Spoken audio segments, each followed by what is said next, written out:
ಶತಾಯುಷಿ ಮಾಜಿ ಸಚಿವರಾದ ಭೀಮಣ್ಣ ಖಂಡ್ರೆ ಆರೋಗ್ಯದಲ್ಲಿ ಏರುಪೇರಾಗಿರುವಂತಹ ಹಿನ್ನೆಲೆಯಲ್ಲಿ ಕಳೆದ 15 ದಿನಗಳಿಂದ ಬೀದರ್ನ ಗುದಗಿ ಮಲ್ಟಿ ಸ್ಪೆಷಾಲಿಟಿ ಆಸ್ಪತ್ರೆಯಲ್ಲಿ ಚಿಕಿತ್ಸೆಯನ್ನ ಪಡಿತಾ ಇದ್ದಾರೆ. ಈ ಹಿನ್ನೆಲೆ ತಂದೆಯ ಆರೋಗ್ಯ ವಿಚಾರಿಸೋದಕ್ಕೆ ಸಚಿವರಾದ ಈಶ್ವರ್ ಖಂಡ್ರೆ ಆಸ್ಪತ್ರೆಗೆ ದೌಡಾಯಿಸಿ ತಂದೆ ಭೀಮಣ್ಣ ಖಂಡ್ರೆ ಅವರ ಆರೋಗ್ಯವನ್ನ ವಿಚಾರಿಸಿದ್ದಾರೆ.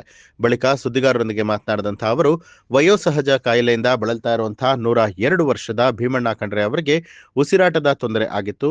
2-3 ದಿನಗಳಿಂದ ಬಿಪಿಯಲ್ಲೂ ಕೂಡ ಏರುಪೇರು ಉಂಟಾಗಿತ್ತು.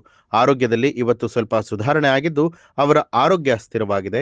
ಶೀಘ್ರವಾಗಿ ಅವರು ಗುಣಮುಖರಾಗ್ತಾರೆ ಅಂತ ಹೇಳಿ ವಿಶ್ವಾಸ ಇದೆ. ಅಭಿಮಾನಿಗಳು ಯಾರು ಕೂಡ ಆತಂಕ ಪಡಬೇಕಾಗಿಲ್ಲ. ಅವರ ಆರೋಗ್ಯದ ಬಗ್ಗೆ ಪ್ರಾರ್ಥಿಸಿ ಅಂತ ಹೇಳಿದ್ದಾರೆ.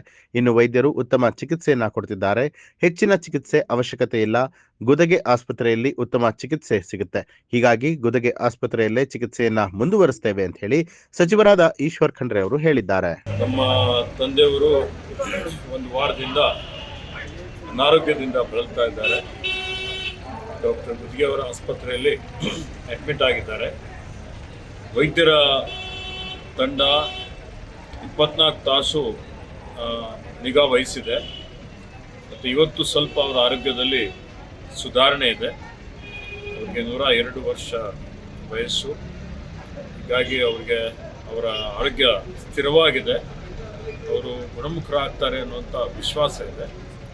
ಅವರ ಅಭಿಮಾನಿಗಳೆಲ್ಲರೂ ಇವತ್ತು ಅವರ ಆರೋಗ್ಯದ ಬಗ್ಗೆ ಪ್ರಾರ್ಥನೆ ಮಾಡಲಿ ಅಂತ ಹೇಳಿ ವಿನಂತಿ ಮಾಡುತ್ತೇನೆ.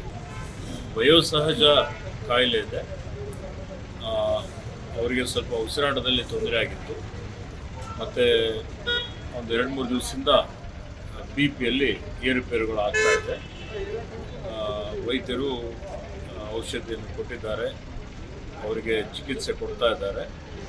ಮತ್ತು ಇವತ್ತು ಬೆಳಗ್ಗೆಯಿಂದ ಸ್ವಲ್ಪ ಮಟ್ಟಿಗೆ ಸುಧಾರಣೆ ಇದೆ. ಅವರು ಗುಣಮುಖರಾಗ್ತಾರೆ ಅಂತ ಹೇಳಿ ವಿಶ್ವಾಸ ಇಲ್ಲ. ಹೆಚ್ಚಿನ ಚಿಕಿತ್ಸೆ ಅವಶ್ಯಕತೆ ಇಲ್ಲ. ಯಾಕೆಂದರೆ ಇಲ್ಲಿ ಎಲ್ಲ ತಜ್ಞ ವೈದ್ಯರ ಒಂದು ತಂಡನೇ ಇದೆ. ಇಲ್ಲಿ ದೊಡ್ಡ ಆಸ್ಪತ್ರೆಯಲ್ಲಿ ಏನು ಚಿಕಿತ್ಸೆ ಕೊಡ್ತಾರೆ ಅದೆಲ್ಲ ಚಿಕಿತ್ಸೆ ಇಲ್ಲಿ ಸಿಗ್ತಾ ಇದೆ. ಚಿಕಿತ್ಸೆಯಲ್ಲಿ ಯಾವುದೇ ರೀತಿಯ ಕೊರತೆ ಇಲ್ಲ.